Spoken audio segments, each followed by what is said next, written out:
استغفر الله العظيم استغفر الله العظيم استغفر الله العظيم. السلام عليكم ورحمة الله وبركاته. أعوذ بالله من الشيطان الرجيم. بسم الله الرحمن الرحيم. الحمد لله رب العالمين، نحمده ونستعينه ونستغفره، ونعوذ بالله من شرور أنفسنا ومن سيئات أعمالنا. من يهده الله فلا مضل له ومن يضلل فلا هادي له. أشهد أن لا إله إلا الله وحده لا شريك له، وأشهد أن سيدنا محمدا عبده ورسوله. اللهم صل على سيدنا محمد وعلى آله وصحبه ومن تبعهم بإحسان إلى يوم الدين. سبحانك لا علم لنا إلا ما علمتنا إنك أنت العليم الحكيم. رب اشرح لي صدري ويسر لي أمري واحلل عقدة من لساني يفقه قولي. ولا حول ولا قوة إلا بالله العلي العظيم. أما بعد، قال الله تعالى في كتابه الكريم: أعوذ بالله من الشيطان الرجيم. يا أيها الذين آمنوا اتقوا الله حق تقاته ولا تموتن إلا وأنتم مسلمون. صدق الله العظيم. Dirmati pengurusi, para imam, para bilal, tuan guru, para alim ulama, para asatizah, adik dan kuasa serta tuan-tuan dan puan-puan yang dirahmati Allah sekalian. Pertamanya sama kita merafakkan syukur kepada Allah Subhanahu wa taala kerana dengan izin dan limpah kurnianya pada malam yang penuh barakah ini dapat kita bersama berhimpun dalam satu majlis ilmu yang penuh dengan rahmat dan keberkatan daripada Allah Subhanahu wa taala, untuk sama-sama kita menyambung kembali pengajian kitab kita Ar-Rahiqul Makhtum karangan Syekh Safiur Rahman Al-Mubarakfuri rahimahullahu ta'ala. Dan kita masih lagi berada pada usia Nabi SAW belasan tahun setelah mana Nabi duduk dengan pakciknya Abu Talib.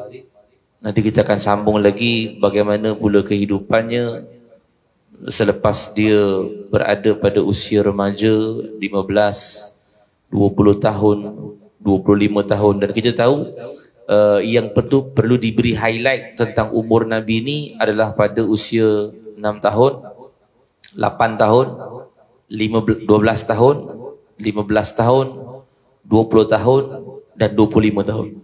Sebab 25 tu dah start Nabi berkahwin dengan Khadijah binti Khuwailid. So nanti kita akan ceritakan pula bagaimana kehidupan Nabi setelah berumah tangga. Tapi sebelum usia 25 tahun ni banyaklah peristiwa-peristiwa yang berlaku yang kita boleh ambil pengajaran juga untuk kehidupan kita.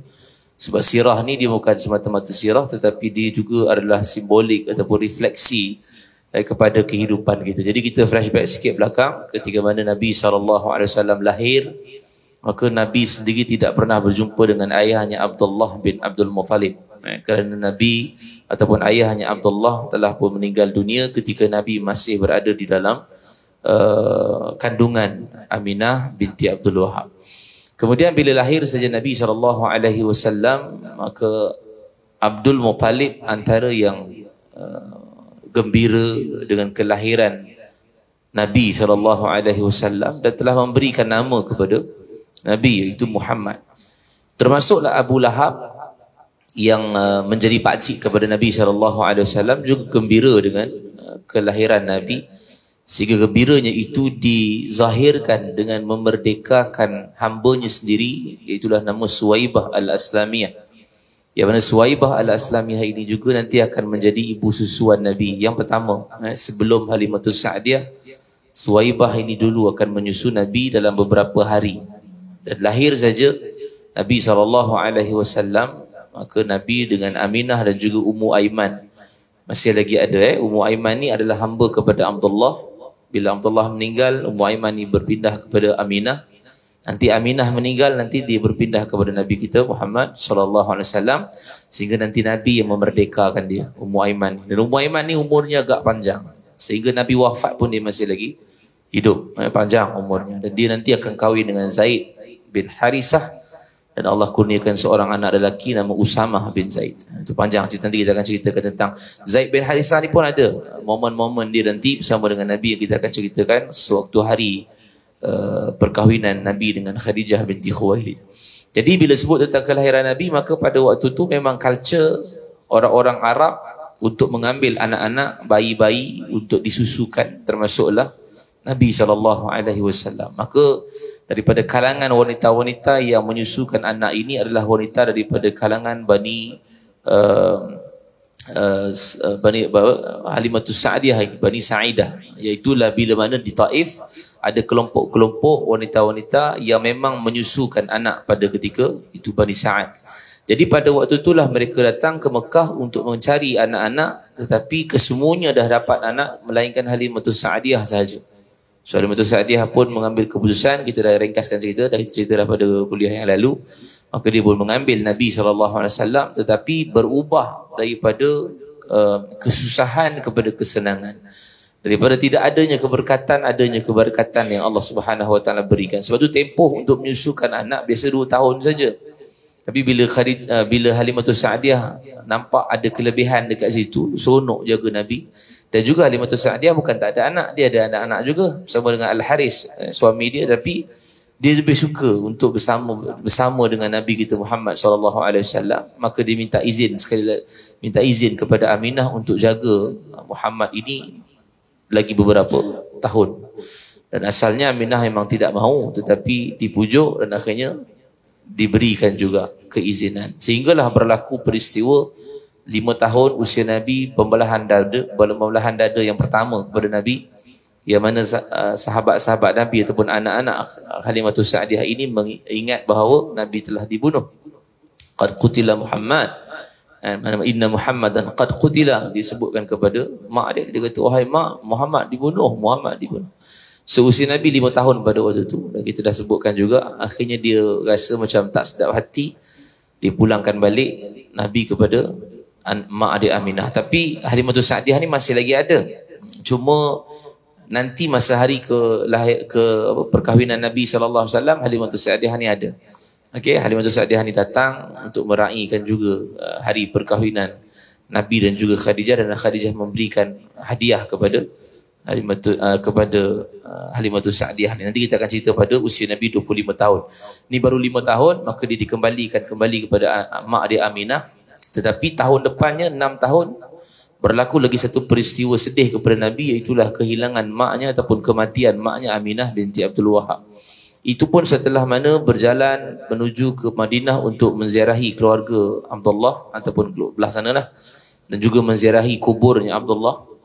Dalam perjalanan balik daripada Madinah pergi ke Mekah, di Abwa' pertengahan 200 lebih kilometer. So dia tenat dan sakit, maka Aminah binti Abdul Wahab meninggal di sana. So Nabi SAW memang sangat sedih lah kehilangan. Ayah tak sempat jumpa, mak pula hanya jumpa beberapa tahun, sekejap je. Sebab tempoh daripada susu sampailah ke 5 tahun, bukan tak berjumpa, tapi jarang-jarang ada. Tapi bila bersama dengan maknya Aminah daripada umur 5 tahun ke 6 tahun, hanya dalam setahun saja bertemu dengan Aminah, kemudian meninggal dunia. Ini ujian Allah berikan kepada Nabi SAW. Dan kemudian pada waktu itu ialah Nabi SAW diambil oleh Abdul Muttalib, atuknya, untuk dijaga. Tetapi itu juga tidak lama, hanya 2 tahun saja. Sampailah usia Nabi 8 tahun, Abdul Muttalib pula meninggal dunia. Tapi dalam tempoh 6 ke 8 tahun itu, banyaklah peristiwa-peristiwa yang besar yang kita telah selitkan juga pada kuliah yang lalu.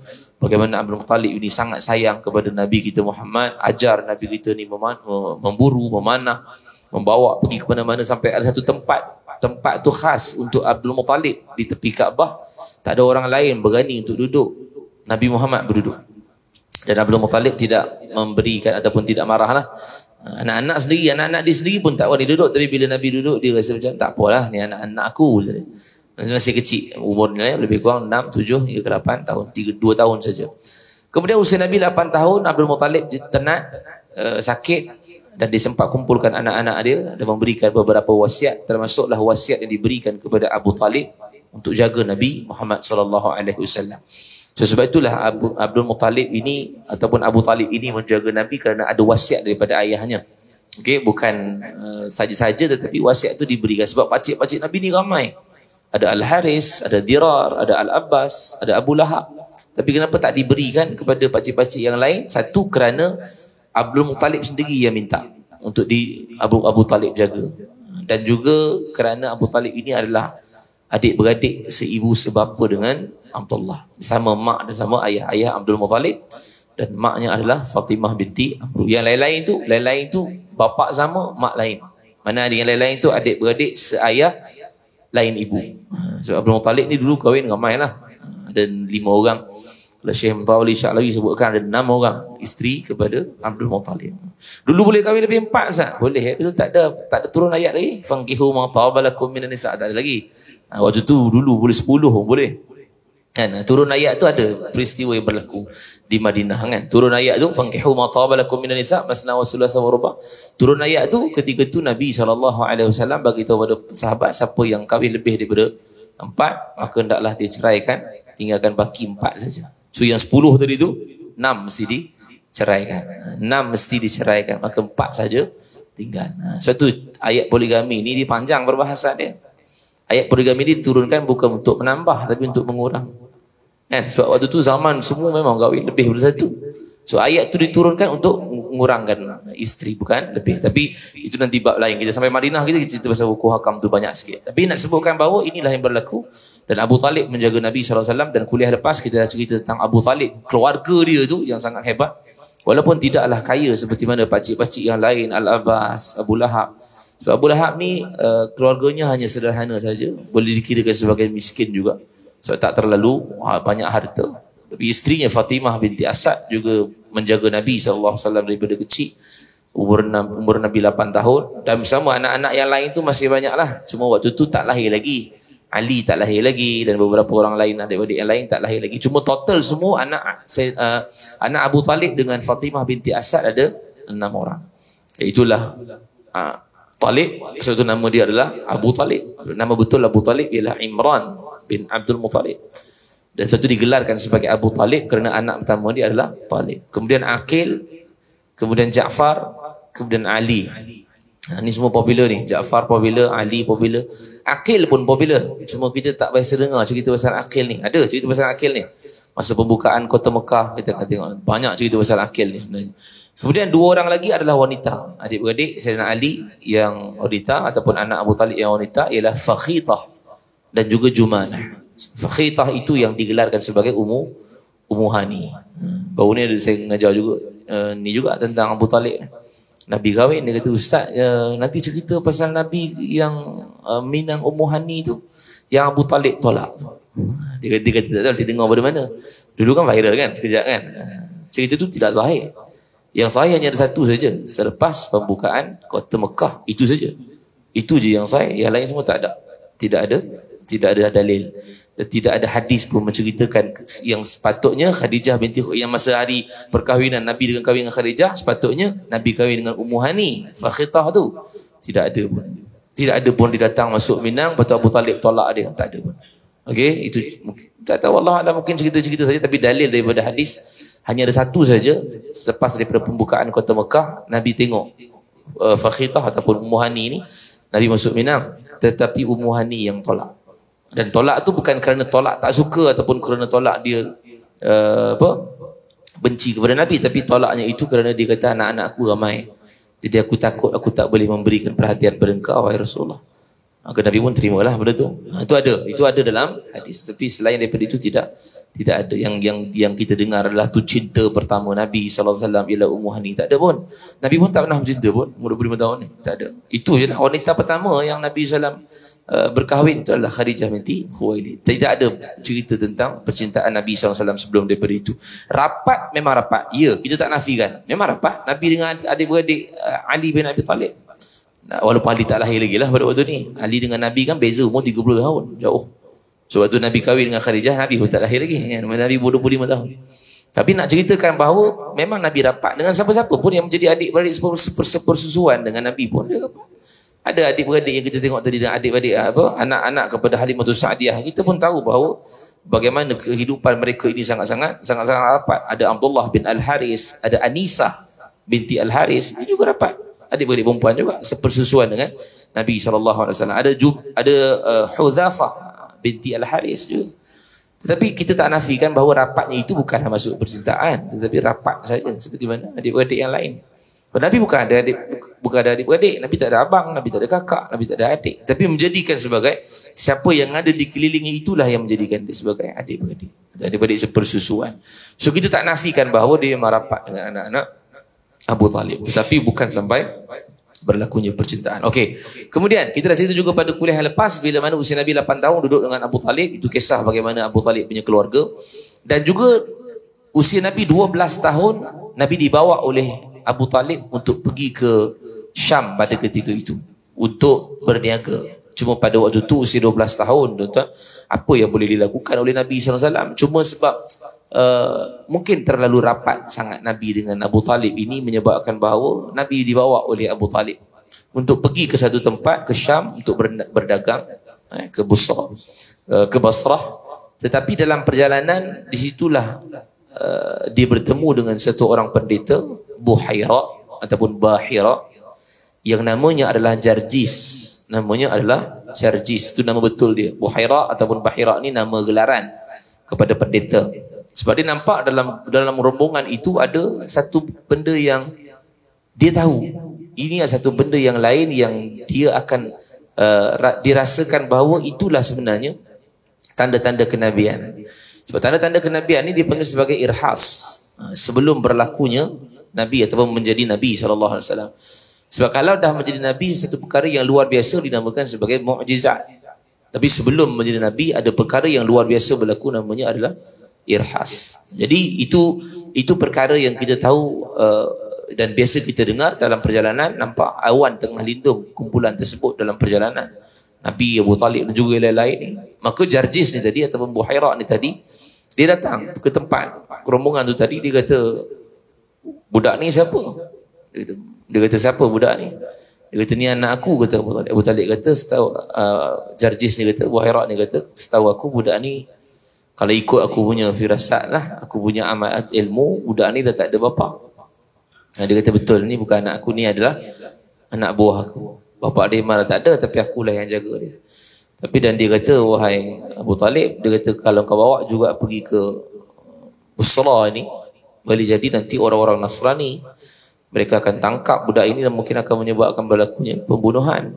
Sebab budak ni ada tanda-tanda kenabian. Macam mana dia boleh tahu? Sebab dia memang belajar tentang Taurat dan juga Injil. Allah juga sebut dalam Al-Quran bagaimana dia boleh mengetahui tentang itu. Alladzina atainahumul kitab ya'rifunahu kama ya'rifuna abna'ahum. Orang-orang yang diberikan kitab, kata Allah, itulah Taurat dan juga Injil. Jadi mereka ni mengenali Nabi macam mana mereka kenal anak-anak mereka.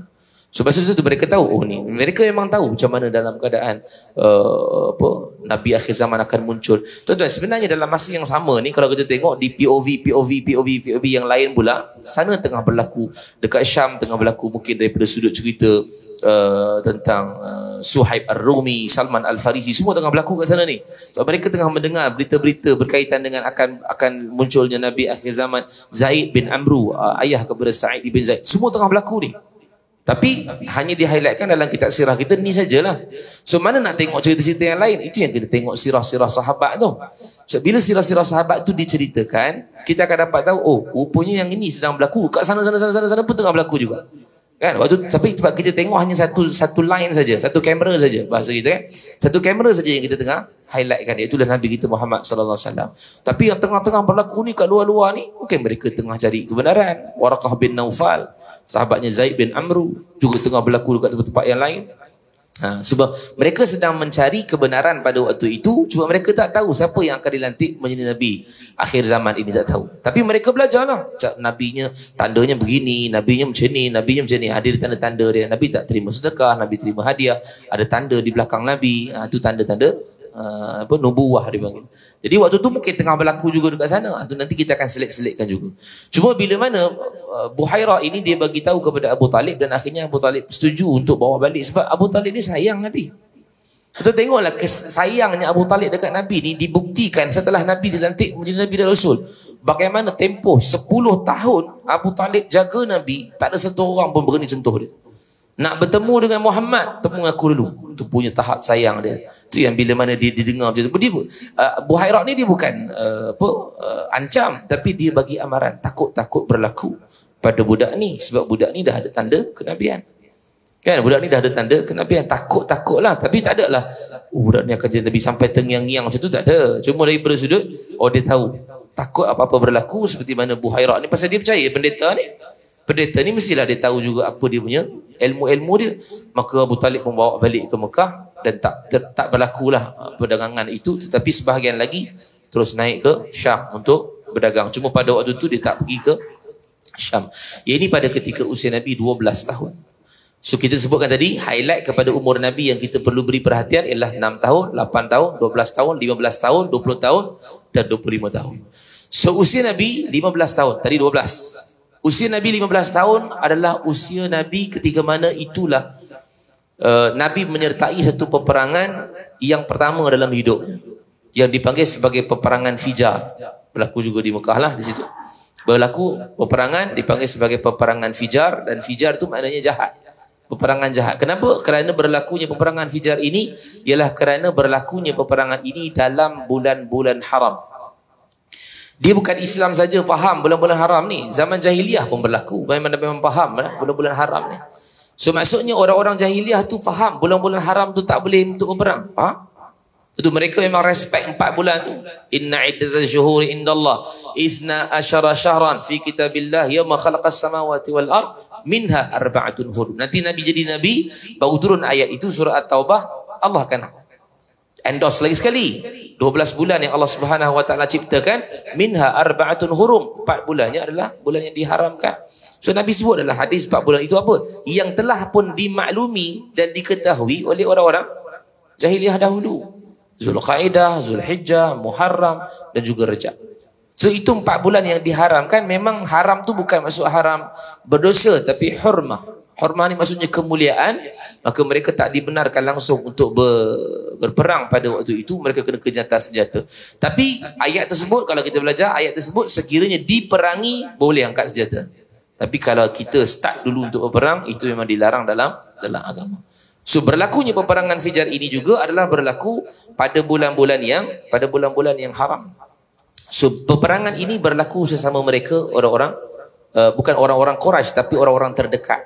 Sebab pada waktu itu orang Quraisy dan juga sekutu-sekutu dia daripada kalangan Bani Kinanah dan juga Qais ataupun bin Ailan. Qais bin Ailan inilah pemimpin Quraisy ini, dan juga pemimpin Kinanah ini dia bergabung. Dan pada waktu itulah berlakunya antara peperangan di antara orang-orang Quraisy ini dan juga orang-orang Qais. So waktu ni Nabi SAW ada turut serta dalam peperangan tersebut. Cuma Nabi tak berperang di hadapan. Nabi hanya mengambil anak-anak panah dan diberikan kepada pakcik-pakciknya. So pakcik-pakciknya adalah dalam peperangan tersebut. Nabi ambil, Nabi bagi, Nabi ambil, Nabi bagi. Ini pada peperangan pertama Nabi SAW. Tak termasuklah peperangan Nabi pertama di Badar ataupun di Madinah, peperangan Badar, Uhud sampailah kepada perang Tabuk. Ini dalam kehidupan Nabi. So bayangkan umur 15 tahun telah pun pergi turut serta dalam peperangan. Tak semua orang-orang remaja-remaja yang ada di zaman itu menurut serta dalam peperangan, tak ada. Tapi Nabi dipilih untuk menjadi ataupun untuk bersama dengan pakcik-pakciknya, walaupun bukan depan, walaupun bukan barisan hadapan, tapi dia turut serta dalam peperangan tersebut, kelompok tersebut, untuk memberikan anak-anak panah ini kepada pakcik-pakciknya. Mana turut serta. Maknanya cuba ambil peluang. Kalau hari ini pun kita kata kalau ada pun perkara-perkara yang boleh kita sertailah apa saja pun program yang ada. Bukanlah kita suruh pergi perang, tapi nak sertai tu. Apa hari ini kita ada? Mungkin ada majlis maulid Nabi ke, mungkin ada apa benda sambutan apa, sertailah apa benda yang boleh kita sertai. Itu je yang mampu kita buat. Nak kata pergi perang tak ada dalam insya-Allah, mudah-mudahan kita doakan Malaysia pun tenang. Alhamdulillah tidak ada benda-benda yang buruk macam di luar-luar negara. Tapi untuk kita nak menzahirkan juga bagaimana Nabi SAW involve dalam peperangan, Itu yang kita boleh refleksikan bahawa apa saja yang Islam ada untuk lakukan, majlis ataupun program, saya tak buat. Nak menunjukkan bahawa kita ada involve dalam majlis ataupun program tersebut. Itu je lah yang mungkin boleh kita lakukan, kan? Tapi apatah lagi kalau kata ditakdirkan Allah berlaku peperangan, memang kita lah kena turut serta dalam peperangan tersebut, kan? Bukan sekarang ni kita semangat dengan Palestin, tiba-tiba berlaku kat kita, dah kecut perut semua nanti. Tak nak macam tu. Tapi bila kita ada program-program macam ni, yang ni turut serta dulu. Buat, bukan perang pun, tapi buat program-program yang boleh menyebarkan dakwah, kan, Islam dan seumpama. Itu berlaku pada usia Nabi 15 tahun. Kemudian umur Nabi 20 tahun.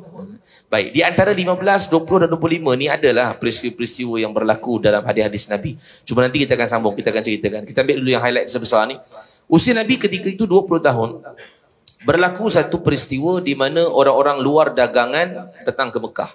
So itu standard lah, tempat laluan untuk pergi ke Mekah, dan mereka akan pergi ke Syam, mereka akan pergi ke Yaman. Dan di Mekah memang tempat untuk berdagang. Orang keluar masuk untuk berdagang. Jadi ada satu orang laki-laki daripada Bani Zubaid. Ni luar Mekah. Bawa barang-barangan untuk pergi berdagang dekat Mekah. So jual beli semua kat Mekah lah. Daripada kalangan Bani Zubaid. So barang-barang itu dibeli oleh Al-As ibn Wa'il. Tuan-tuan, nama ni popular.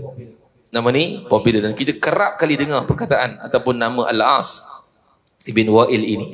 Kerana dia adalah bapa kepada Amru bin Al-As. So Amru bin Al-As ni memang dia akan masuk Islam nantilah, tapi lewat sikit. Dia yang pergi jumpa Kerajaan Najasyi, hasut Raja Najasyi jangan terima orang Islam. So banyaklah peristiwa sebelum dia masuk ke dalam Islam. Ayahnya Al-As bin Wa'il ini yang sangat-sangat haqqah lah, yang menentang Nabi ni. Sehingga turun ayat pun, ara'aital ladzi yukadzibu bid-din fadzalikal ladzi yad'ul yatim wa la yahuddu ala ta'amil miskin. Itu cerita pasal Al-As bin Wa'il. Serupanya dia bukan jahat ketika mana Nabi masih ataupun Nabi dilantik menjadi Nabi dan Rasul. Waktu ni pun dah jahat dah. Al-As bin Wa'il nama dia. Tapi pangkat Al-As bin Wa'il ni besar lah. Sebab tu dia boleh buat kejahatan-kejahatan gitu. Dia pemimpin tertinggi Quraisy juga waktu ni. So dia ambil barang-barangan dagangan orang-orang Bani Zubaid tadi, dia ambil barang-barangan tu, kemudian dia tak bayar pun. Bahasa kita tak bayar 1 sen pun dia tak bayar. So Bani lelaki daripada kalangan Bani Zubaid ni rasa macam, mana duit bagi lah. Langsung kata, apa duit-duit tu? Bahasa kita lah, apa duit-duit? Tak ada duit-duit lah, balik. Barang ni aku ambil. Duit apa ni? Aku berniaga. Takkan aku berniaga, aku kena tipu. Jadi tak boleh, dia menganiaya ni. Al-As pun buat tak tahu saja dekat dia. Kemudian Bani Zubaid, lelaki Bani Zubaid ini, dia pergi jumpa dengan orang-orang besar-besar di Mekah, orang-orang Quraisy, report. Dia kata, tuan, saya ni nak bagi tahu lah ni, tadi saya berniaga dengan Al-As bin Wa'il, tapi dia tak bayar duit saya ni, barang dagangan ni, saya jadi rugilah, saya berniaga. Orang kata siapa tadi? Al-As bin Wa'il. Kalau Al-As kau biar je lah, tadi kan. Tak berani buat. Al-As bin Wa'il ni, tuan-tuan, ni diceritakan ni dalam kitab kita ni, Ar-Rahiqul Makhtum. Tapi dalam keadaan orang pun tak berani dengan Al-As bin Wa'il ni. Maksudnya daripada zaman dulu, bila orang ada pangkat, bila orang ada harta, bila orang ada jawatan, orang memang takkan berani buat apa-apa pun. Tuan-tuan, ni bukan kita cerita pasal zaman ni. Bukan kita cerita hanya pada zaman Nabi SAW ini. Zaman Nabi Yusuf alaihissalam pun jadi juga benda yang sama. Bila? Ketika mana isteri kepada Al-Aziz, yang orang biasa sebut namanya Zulaikha ni kan, tak ada pun sebut dalam Al-Quran. Ada isteri Al-Aziz yang menggoda Nabi Yusuf alaihissalam. Dan cerita ni termaktub dalam Al-Quran. Boleh tengok cerita ni. Bagaimana Zulaikha ni dia pergi goda, kemudian pintu-pintu semua ditutup. Pintu-pintu bukan pintu saja. Dalam Quran tu Allah sebut pintu-pintu. Maknanya pintu depan, pintu pagar, pintu bilik, banyak pintu. So dekat dalam tu dah tak ada orang dah. So ketika itu Nabi Yusuf kata, kalau aku tak ingat, aku takut pada Allah, jadilah ni, ma'adallah, dia kata, aku lindung pada Allah. Dia lari pergi pintu, dia buka saja pintu, dan Zulaikha dekat belakang lah. Dia tarik baju Yusuf, koyak belakang. Dia terus buka pintu, tengok depan ada Al-Aziz, suami dia, suami Zulaikha. So apa berlaku? Allah kata ketika mana dalam keadaan Zulaikha kat belakang, Yusuf kat depan, dia terus bergerak ke depan. Kita kena imagine cerita Nabi, surah Yusuf tu kena imagine. Surah yang paling tercantik dalam Quran ialah surah Yusuf. Surah Yusuf, ayat pertama sampai ayat 111. Paling cantik. So bukan cantik tu untuk baca untuk ibu-ibu yang mengandung. Siapa baca Nabi Yusuf, surah Yusuf? Nak bagi anak handsome, Ustaz kata dia. Baca surah apa pun handsome jugalah. Bukan Yusuf saja. Kita duk faham tu je kan. Tapi cerita tu memang sangat cantik. Daripada ayat pertama sampai ayat ke-111 tu, dia sebuah penceritaan macam kalau kita tengok skrip lah. Skrip filem, macam tu. Kita tengok. So, ketika itu Allah ceritakan Zulaikha terus gerak ke depan. Tiba-tiba dia pergi sebut. Tuan-tuan, saya nak cerita pasal Nabi Yusuf lah. Tak apa, boleh lah sikit. Kalaulah kita katakan bahawa ada satu orang suami, dia buka pintu rumah ataupun pintu bilik, dia tengok ada lelaki dengan isterinya di dalam rumah. Sepatutnya apa respon suami itu? Suami mestilah dalam keadaan marah kan? Patutnya macam tu. Tapi dia tak bercakap apa pun. Dan dia tak bercakap apa bukan dalam 1 saat, 2 saat, 3 saat. Lama dia tak bercakap. Yang bercakap siapa? Zulaikha. Dia gerak ke depan. Dia kata, wahai suamiku. Dia apa patut yang kita lakukan dan hukuman yang kita patut lakukan kepada orang yang cuba mengapa-apakan keluarga engkau. Padahal dia duduk belakang tadi tu. Dia tiba-tiba dia gerak ke depan. Dia nak bagi tahu bahawa Yusuf sebenarnya salah. Dan dia pula bagi advice kepada suami dia. Dia kata, adakah patutnya kita kurung dia? Kurung ni maksud penjara lah. Lepas tu waktulah dia pun tak cakap apa. Allah rakamkan dalam Quran ni, bila Allah rakamkan tu semua benda penting, yang Allah tak rakamkan tak penting. Okay? Cerita tu Allah rakam semua dalam Al-Quran, semua benda penting. Satu perkataan pun daripada Al-Aziz tak pernah keluar lagi. Sehinggalah nanti akan ada bukan lalu seorang bayi lah, bayi tu didokong, kemudian bayi tu bercakap. Kalau nak tengok mana betul mana salah, tengok baju Nabi Yusuf. Dalam Quran tu cerita tu. Kalau koyak di bahagian depan, maknanya Zulaikha betul. Kalau koyak di bahagian belakang, Zulaikha salah. So diperiksa dan dicek. Ya, baju yang terkoyak adalah bahagian belakang. So takkan Nabi Yusuf nak rogol ataupun nak menggoda Nabi Yusuf daripada arah belakang. Betul kan? Sebab koyaknya daripada belakang. Orang kalau nak rogol, nak terkam, mesti bahagian depan. Kan? Jaga-jaga kan? Takkan daripada belakang. Jaga-jaga ke belakang. Dah pelik lah bunyi nanti. Mesti daripada depan. So mesti koyak di bahagian depan. Tapi koyaknya di belakang. Itu menunjukkan isyarat bahawa Zulaikha bersalah. Dan Al-Aziz tahu tak benda tu? Tahu. Baru muncul. Ayat keberapa selepas daripada dapat tahu saja, baru Al-Aziz tu buka suara. Dia kata, wahai Zulaikha, kau perlu minta pengampunan kepada Tuhan. Dan Yusuf, kata Al-Aziz, lupakanlah benda ni. Nak kaitkan ni? Nak kaitkan tadi tu. Bila pangkat-pangkat besar ni buat salah, lupakanlah. Jangan beritahu orang. Dia diam saja. Tapi tuan-tuan perasan tak? Kan selepas daripada tu dia juga dipenjarakan juga. Sebab tak nak bagi cerita tu pada orang. Sebab tak nak bagi tahu ni bahawa Zulaikha ni adalah wanita yang jahat. Tak nak. Tapi dia bagi tahu pada isteri dia, wahai Zulaikha, kau kena taubat juga. Istighfar pada Allah. Istighfar pada Tuhan. Kau buat salah ni. Dan Yusuf, tolong lepaskanlah. Tak payahlah cerita. Dia diam je lah. Lupakanlah kes ni. Tapi dia dibawakan juga masuk dalam penjara. Selepas daripada itulah. Sebab cerita tu tersebar juga di luar, di Mesir tu. Luar. Kan? Muka surat sebelah surah tu. Dapat pada waktu tu tahu orang-orang luar tu tahu. Dia kata apalah. Yang tahu ni pula bukan rakyat-rakyat biasa. Kalau bahasa kita ni memang isteri-isteri menteri-menteri yang lain lah. Datin Sri semua lah. Contoh gitulah kan. Apalah Zulaikha dengan hamba sendiri pun nak. Itu yang dia buat satu keramaian tu. Dia buat satu keramaian, tak apa kau panggil semua datin datang. Kita punya istana. Aku nak tunjukkan muka Yusuf kat depan dia orang. Itu yang dia bagi buah, dia bagi sekin, bagi pisau. Datang keramaian. Yusuf, kata Zulaikha, biar hantar ajak kat tengah-tengah tu. Saja nak tunjukkan. So dia datang je dekat luar tu. Ya tadi tu lah, datin dulu tau. Ni jangan cerita lain pula kan. Tu zaman-zaman tu punya, yang besar-besar ni, yang ada pangkat-pangkat ni. Sebab dia pelekehkan Zulaikha lah dengan hamba sendiri pun. Dia pelekehkan tu. Zulaikha nak kata, oh kau kata macam tu ya? Okay, sekarang datang tengok. So bila dia tengok saja, Nabi Yusuf AS keluar bawa makanan tu. Waktu tu yang mereka sedang potong buah dengan pisau dia tadi. Kata Allah, faqatta'na aydiyahunna. Allah guna perkataan qatta'na, ada sabdu dekat ta tu. Kalau kata faqata'na, kita faham dah lah. Faqata'na sekali potong. Okey, selesai. Tapi Allah guna faqata'na aydiyahunna. Maka ketika mana dia tengok Nabi Yusuf tu, tak sedar tangan dia dipotong tu. Punya dia kata hasyalillah, dia kata punya hebatlah tengok penciptaan yang Allah buat. Dia kata ini bukan manusia ni, melainkan ini adalah Malakun Karim. Ini adalah malaikat. Baru dia orang tahu. Tapi dia orang tak sedar tangan dia betul. Zulaikhah kata, "Pun kau tahu ceritanya kan?" Saja anjakkan sikit cerita tu. Padahal nak cerita tadi tu je.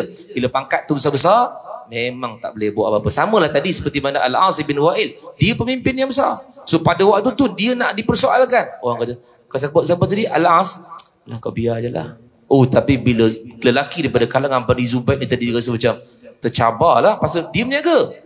Tiba-tiba dia dah buat satu benda yang boleh menggemparkan Mekah pada waktu tu. Tapi kita beri laluan dulu pada azan, insya-Allah. Kita sambung sikit lagi berkaitan dengan usia Nabi 20 tahun ini, insya-Allah.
Baik, tuan-tuan yang dirahmati Allah sekalian. Jadi pada ketika ini usia Nabi baru 20 tahun. Masih 20 tahun. Tadi 6 tahun meninggal Aminah, 8 tahun meninggal Abdul Muttalib, 12 tahun Abu Talib bawa. So 12 tahun Abu Talib bawa Nabi pergi ke Syam untuk berdagang, tapi tak pergi sebab Buhairah tak izinkan ataupun diberi kata-kata ancaman. Dan 15 tahun usia Nabi pada waktu ini, Nabi turut serta dalam peperangan, mengambil anak panah dan memberikan kepada pakcik-pakciknya, yang dipanggil sebagai peperangan Fijar, peperangan jahat. Dan usia Nabi 20 tahun berlaku satu peristiwa ketika mana kita sebutkan tadi, lelaki daripada Bani Zubaid bawa barang dagangan untuk pergi ke pergi ke Mekah dan berdagang dekat orang-orang Mekah, dan barangannya itu dibeli oleh Al-As bin Wa'il. Popular, nama dia sangat popular. Tetapi bila mana Al-As bin Wa'il ambil barang dagangan ini dan tidak membayarnya, maka dia rasa dia dizalimi, dia rasa dia dianiaya. Dan dia pergi report kepada orang-orang yang besar juga, orang-orang yang ternama dan juga ada kuasa juga di Mekah. Tetapi mereka dengar saja nama Al-As bin Wa'il pada ketika itu, mereka kata, lupakan je lah, tak apalah, biar je lah dia boleh buat apa-apa saja kan. Tapi kata lelaki daripada kalangan Bani Zubair itu, dia kata, aku berniaga, takkan aku boleh biarkan macam tu saja. Mesti aku nak kena ada harta aku berniaga. Kata dia, diam je lah. Jadi lelaki daripada kalangan Bani Zubair ini, dia rasa macam teruk betul ni. Dia dianiaya, maka dia ambil keputusan untuk dia berdiri dan naik di panjat Jabal Abi Qubais. Jabal Abi Qubais sebelah daripada Safa dan Marwah tu saja. So dipanjat di sebelah Marwah sana, kemudian daripada sudut dia berdiri di atas Jabal Abi Qubais, dia lantunkan syair yang memberitahu bahawa orang-orang Quraisy ini sangat menzalimi. Itu bahasa dia punya bahasa syair dia lah. Dia kata apa nama Quraisy, kata apa mulia, tetapi menganiaya orang, menzalimi orang, sampai satu orang yang dekat Mekah tu semua dengar syair ini. Dan syair itu orang-orang dulu mereka nak mengeluarkan hasrat mereka akan melontarkan syair-syair. Kalau orang nak memuji orang, dipuji melalui syair. Kalau orang tu nak menganiaya orang, untuk orang tu nak mengutuk kan, maka dia akan kutuk dengan syair-syair yang ada. So lelaki daripada kalangan Bani Zubair ini dia ambil keputusan untuk lontarkan satu syair menghina Quraisy dan menyatakan apa yang telah berlaku kepada dia. Tetapi hanya yang mengambil perasaan ataupun mengambil kesempatan pada waktu ini untuk ubah benda ni ialah pakcik Nabi yang namanya Zubair bin Abdul Muttalib. Zubair bin Abdul Muttalib. Dia adik-beradik Abdullah ni ramai kan? Sangat ramai. Zubair bin Abdul Muttalib inilah salah seorang pakcik Nabi SAW yang dia rasa macam benda yang disebut tu betul. Ini telah memalukan Quraisy. Quraisy ni adalah atuk Nabi yang nama Fihir bin Malik. So kalaulah dalam keadaan kita membiarkan saja orang ini melantunkan syair, dan di Mekah bukan hanya ada orang Mekah saja, mereka daripada luar pun masih lagi ada bani-bani yang lain yang datang ke Mekah sebab mereka nak tawaf, mereka nak sa'i, mereka nak berdagang. So bila syair itu dilantunkan, so pada waktu itulah Zubair bin Abdul Muttalib dia ambil keputusan untuk panggil lelaki tadi. Dia kata tak apa, jom kita pergi kumpul balik semua, kita buat satu perjanjian di rumah Abdullah bin Jud'an. Abdullah bin Jud'an, mungkin kurang dengar lah, ataupun mungkin kita kurang kenal nama Abdullah bin Jud'an ni, sebab Abdullah bin Jud'an ini dia akan sangkut paut dengan Suhaib Ar-Rumi nanti. Okay, Suhaib Ar-Rumi dia asal daripada Parsi. Okay, cuma daripada Suhaib Ar-Rumi ini dia berasal daripada Parsi, kemudian dia pergi ke Rom, ataupun dia ditawan, dia pergi ke Rom dan dia membesar di sana. So pada waktu itulah dia belajar dengan tuan dia ataupun pendeta yang ada dekat sana, dan dia dengar nanti akan ada Nabi akhir zaman akan muncul di Mekah. So ada dua pandangan, sama ada dia lari daripada Rom itu pergi ke Mekah. Yang pandangan kedua ni lebih kuat, iaitulah Abdullah bin Jud'an yang beli dia daripada orang Rom. So Abdullah bin Jud'an ni nanti akan beli dia, Suhaib Ar-Rumi akan jadi hamba kepada Abdullah bin Jud'an, dan Abdullah bin Jud'an akan bebaskan Suhaib Ar-Rumi dalam dia menjadikan Suhaib Ar-Rumi ini sebagai business partner dia. Sebab Abdullah bin Jud'an ni sangat kaya. Dia kira macam senior lah di kalangan orang-orang Mekah pada waktu ni. Senior, maknanya dia juga level-level yang berusia-berusia ni, tapi dia pemimpin-pemimpin yang tinggi juga, Abdullah bin Jud'an. Cuma Abdullah bin Jud'an ini muncul namanya ketika Nabi dah ada di Madinah. Nabi sebutkan, Aisyah tanya kepada Nabi, dia kata, Rasulullah, bagaimana dengan Abdullah bin Jud'an? So, Aisyah kata, Aisyah kenal Abdullah bin Jud'an. So Abdullah bin Jud'an ini dia tak masuk Islam. Cuma Nabi sebutkan ketika mana Nabi Aisyah tanya, dia kata, wahai Rasulullah, macam mana Abdullah bin Jud'an, dia masuk syurga? Dia kata tak. Nabi kata Abdullah bin Jud'an tidak masuk syurga kerana pada waktu dia hidup dia tidak pernah minta ampun kepada Tuhan. So macam okay, kalau kita nak relatekan hadis ini dengan mak ayah Nabi atau Nabi, itu dah jadi panjang ceritanya, tapi bahasa mudah kita boleh faham. Para ulama menganggapkan bahawa Abdullah bin Jud'an ini dia bukan tak minta ampun, cuma mungkin pemahaman dia seperti orang mulhid, orang etis, tak percaya langsung Tuhan. Langsung. So, sebab itu Nabi katakan bahawa walaupun kita kata Abdullah bin Jud'an ini dia meninggal sebelum Nabi dilantik menjadi Nabi dan Rasul pada waktu itulah. So, nak sebutkan bahawa pada waktu itu dia tak ada orang pun yang mengaku diri sebagai Nabi. Maksudnya fitrah lah. Sama seperti ayah Nabi, mak Nabi, atuk Nabi. Sebab Allah sebut dalam Quran, وَمَا كُنَّا مُعَذِّبِينَ حَتَّى نَبْعَثَ رَسُولًا. Tidaklah diazab satu kaum itu sehinggalah didatangkan seorang Rasul kepada mereka. So Abdullah bin Jud'an pada waktu itu memang tidak ada Nabi pun. Pada waktu itu patutnya macam itulah. Tetapi bila Nabi sebutkan, bila Aisyah tanya, Abdullah bin Jud'an tidak masuk dalam syurga kerana dia tidak pernah memohon ampun kepada Tuhan.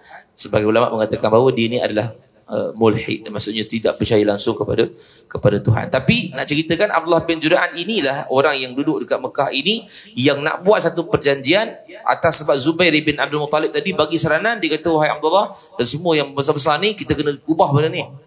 Kita kena panggil balik Al-As bin Wa'il, suruh bagi balik harta kepada lelaki daripada kalangan Bani Zubair ini, kemudian terus balik. Jangan bagi. Nak bayar, kalau tidak bagi balik barang dia.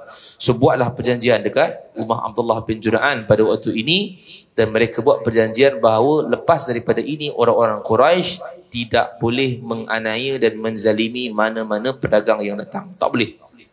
Dan tuan-tuan tahu, ketika perjanjian ini berlangsung di dalam rumah Abdullah bin Juda'an, adanya Nabi SAW. Dan Nabi sebut balik nanti ni.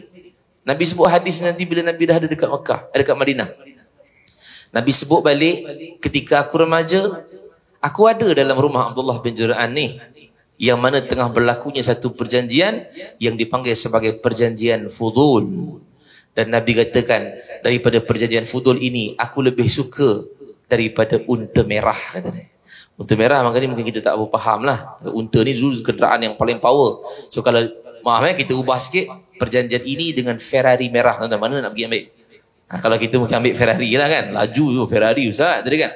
Nabi nak anggapkan bahawa perjanjian ini lebih power lagi daripada unta merah. Mana Ferrari merah tu, Nabi takkan ambil unta merah tu, sebab Nabi kata perjanjian Fudul ini lebih power lagi. Sebab walaupun dalam keadaan dia berlaku zaman jahiliah, kalaulah dia ada di zaman Nabi SAW pada waktu itu, maka perjanjian ini adalah perjanjian yang sangat adil. Dan Nabi ada dalam rumah Abdullah bin Juda'an.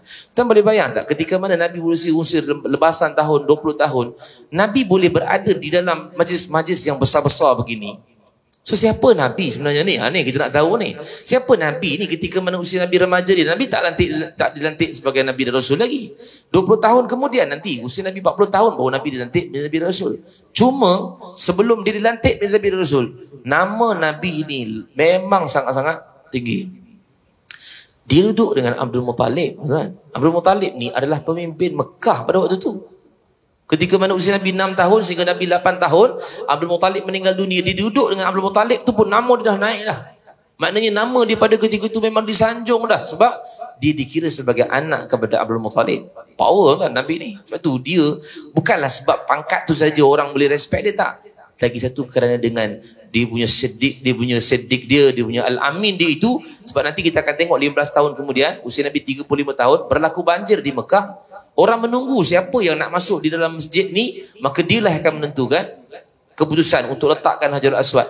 Bila orang duk intai tunggu, orang nampak Nabi yang lalu, Nabi kata Al-Amin. Dia kata inilah dia yang sepatutnya menjadi ketua ataupun menjadi hakim untuk nak menentukan siapa meletakkan Hajarul Aswad. Sebab mereka kenal Nabi itu adalah Al-Amin. So maksudnya Al-Amin itu dikreatkan oleh Allah bukan ketika Nabi dilantik menjadi Nabi Rasul, pada waktu Nabi usia remaja lagi. Sebab kalau kita tengok tadi, dengan sebab adanya perjanjian-perjanjian tadi itulah yang menyebabkan orang boleh respect pada Nabi SAW. Tuan-tuan bayangkanlah, ada majlis-majlis besar, mesyuarat besar-besar, tengok ada remaja 2-3 orang. Agak siapa remaja tu? Dia takkan buat kuih-kuih air saja, tak. Dia takkan duduk kat meja untuk mesyuarat itulah. Pastinya dia adalah orang yang cerdik orangnya. Pastinya dia juga adalah idea-idea yang bernas. Sebab orang tu duduk dalam macam Abu Jahal lah, kan? Abu Jahal ni umurnya lebih kurang Nabi je. Kita mesti ingat Abu Jahal ni usia dia tua kan. Abu Jahal lebih kurang Nabi je umur dia. Muda kan? Dia muda. Dan Abu Jahal sebelum mana namanya Abu Jahal ialah namanya adalah Abul Hakam. Nama dia ialah Amru bin Hisham. Tapi dia dikenali sebagai Abul Hakam kerana kecerdasan dan kecerdikannya. Waktu di Mekah, ketika mana orang bermesyuarat di Darun Nadwah, dia ada dalam tu. Orang bermesyuarat di Darun Nadwah, dia ada dalam tu. Abul Hakam tu. Kenapa? Walaupun dia muda, dia bayar Nabi je lebih kurang umur dia. Tapi sebab kecerdasan dia, kepintaran dia, idea-idea dia semua fresh. Kan? Orang baru kan? Gen Z, orang Gen Z. Kita tangan kita Gen Z lah kan? Baru. So idea-idea macam tu yang dia nak. Satu, dia dibawa masuk dalam mesyuarat di Darun Nadwah. Darun Nadwah ni kira macam parlimen tu lah masa zaman sekarang ni. Parlimen besar punya mesyuarat. Walaupun Nabi taklah masuk sampai Darun Nadwah, tapi dia ada dalam perbincangan dan juga perjanjian-perjanjian yang ada. Sebab Nabi dikenali dengan Al-Amin, As-Sadiqul Amin. Apatah lagi setelah 5 tahun berlakunya perjanjian ini, Nabi kahwin dengan satu orang yang sangat besar tokohannya, bangsawan, iaitulah Khadijah binti Khuwailid. Khadijah ni memang dah, namanya memang dah julang-julang lah. Sebab orang ramai masuk, dia reject, ramai masuk, dia reject. Bulan depan kita akan cerita sebelum dia kahwin dengan Nabi itu ada satu peristiwa berlaku pada Khadijah binti Khuwailid. Sebab Khadijah ni dah kahwin dengan 2 orang lelaki, 2 orang suami sebelum Nabi. Abu Halah dan juga Atiq bin Abid. So, 2 orang suami sebelum Nabi SAW. Maknanya Nabi itu adalah suami ketiga Khadijah binti Khuwailid. Tapi sebelum dia kahwin dengan Nabi itu, ada berlaku peristiwa yang besar dalam sirah As-Sahabiyah karangan Syekh Mahmud Al-Misri. Tapi kita nak sebutkan bahawa apa? Bila dia kahwin dengan Khadijah, namanya lagi naik lah. Tetapi tidak ada satu pun orang yang memusuhi Nabi SAW pada ketika usia Nabi belum 40 tahun. Itu yang nanti kita akan dengar ketika mana Nabi dah dilantik menjadi Rasul. Warakah kata, kau wahai Muhammad akan diusir. Nabi dia macam tak boleh nak imagine, kenapa aku kena usir? Sebab sepanjang 40 tahun tu dia tak pernah pun ada musuh. Nanti kita akan tengok Warakah sebut apa yang Nabi ni boleh trigger benda tu. Tapi nak sebutkan bahawa dengan sebab Nabi berada dalam mesyuarat di rumah Abdullah bin Jur'an, ini dalam masa yang sama telah mengangkat nama Nabi SAW, sehinggalah Nabi berusia 25 tahun. Okey, kita akan patah balik bulan depan. Kita akan tengok balik usia 15 ke 25 tahun ada berlaku beberapa peristiwa. Cuma tak tahu bila tak tahulah. Mungkin 15 ke 20 ataupun 20 ke 25, yang mana ada peristiwa yang Nabi SAW nak pergi satu majlis keramaian, walaupun ini bukan dalam hadis, tetapi dia ada di dalam kitab-kitab sirah yang muktabar, antaranya kitab Ibnu Katsir dan juga kitab sirah Ibnu Ishaq ataupun Ibnu Hisham. Ada cerita berkaitan dengan Nabi nak pergi satu keramaian. Nabi sebut 2 kali saja aku ada perasaan tu, tapi 2 kali itu diselamatkan Allah untuk aku pergi keramaian tu. Jadi apa? Kita akan tengok. Dan juga pada waktu usia 25 tahun itu, Nabi membawa barangan dagangan Khadijah pergi ke Syam. Nabi habiskan semua barangan-barangan tu, clear. Maknanya laku keras lah barangan Khadijah. Dan Maisarah balik. Maisarah ni lelaki Maisarah balik. Maisarah ceritakan dekat Khadijah binti Khuwailid, dan dia terkejut cerita Maisarah tadi tu, kerana Nabi SAW telah menghabiskan barangan dia. Dan waktu itulah dia teringat akan peristiwa yang berlaku yang kita akan cerita bulan depan, apa yang berlaku sebelum dia berkahwin dengan Nabi SAW. Dan start daripada itulah dia teringat-ingat pada Nabi. Dalam sirah menyebutkan lepas 2 bulan saja dibawa barangan dagangan Khadijah balik, maka mereka berkahwin. So macam mana perkahwinan tu, insya-Allah kita akan bincang pada kuliah kita. Memang cerita tu agak panjang dalam usia remaja ni, tapi kita try highlightkan apa yang kita boleh ambil dalam kehidupan kita, insya-Allah. Sebab usia remaja ni kadang-kadang usia memang darah tengah panas, macam-macam nak kena buat. Tapi ini yang kita akan ambil untuk kita nak ambil manfaat daripada sirah Nabi sallallahu alaihi wasallam. Insya-Allah sekadar itu dulu. Wallahu a'lam. Aqul qouli hadza wa astaghfirullahal azim li wa lakum. Assalamualaikum warahmatullahi wabarakatuh. A'udzubillahi minasyaitonir rajim. Bismillahirrahmanirrahim. Alhamdulillahirabbil alamin. Wassalatu wassalamu ala asyrafil anbiya wal mursalin wa ala alihi wa sahbihi ajma'in. Ya Allah ya Rahman ya Rahim, kami mohon kepada-Mu ya Allah, ampunkanlah segala dosa kami, dosa kedua ibu bapa kami, dosa pasangan dan anak-anak kami, dosa kaum kerabat kami, dosa kaum muslimin dan muslimat sekalian ya Allah. Ya Allah, matikan kami dengan mati yang baik, jangan matikan kami dengan mati yang tidak baik. Kurniakan kematian buat kami dengan kalimah la ilaha illallah. Wa sallallahu ala sayyidina Muhammad wa ala alihi wa sahbihi wa sallam. Walhamdulillahi rabbil alamin. Taqabbalallahu minkum.